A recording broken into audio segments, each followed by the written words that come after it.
This is TWiT. Brianna, I believe you have something really quite marvelous in en route. We have a Gamergate series in the works, as I understand it.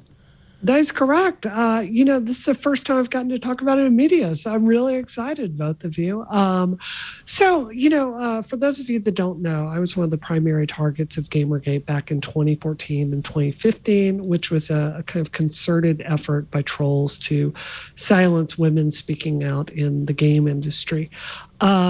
I've been approached many times over the years to basically come forward and turn this into a movie or a TV series or something like that.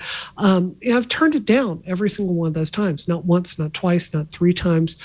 4 separate times Hollywood's come to my door, has offered me quite a bit of money, and I've said I can't be involved with that.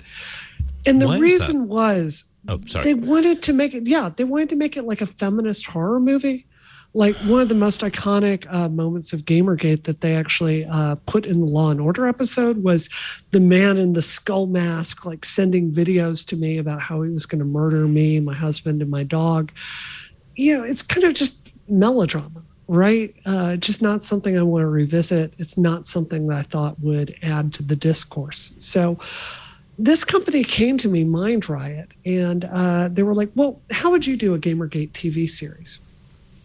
I think the reason we're still talking about Gamergate all these years later is because our failure to act then has really led to the failure of many of our systems today, as we see politics kind of breaking down all around us.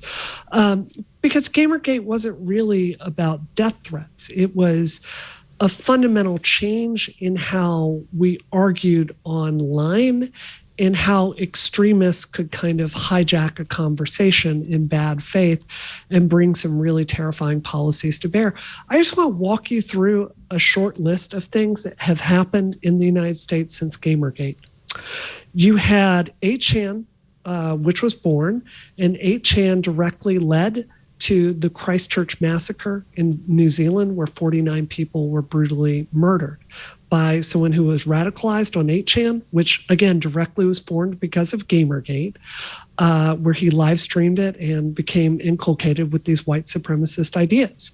You have one of the primary architects of Gamergate and the harassment campaign, Steve Bannon, who literally helped Donald Trump get elected in 2016 and brought these kinds of troll wars to bear, which have poisoned United States politics and have made it so we really can't tell which end is up when it comes to issues like vaccines. You have the QAnon movement, which again is directly linked to many of the people behind Gamergate and 8chan. So this QAnon movement in the United States, this cult, which again has hijacked social media, that has directly led to many events in the United States like January 6th. So what I wanted to do was to take Gamergate and to tell a story about how American politics got to where they are today, to talk about this choice we made and that the Obama Justice Department made back in 2014 and draw the line every step of the way with using myself as a narrator, but using largely fictitious characters to kind of represent these different points of view. Why did the game industry fail to stand up for women employees? Why did the Justice Department fail to act? Why did companies like Facebook fail to seriously invest in addressing disinformation and harassment? Why was the media so unable to respond to Steve Bannon's particular use of disinformation? How were our ideals in America about free speech twisted and used against us?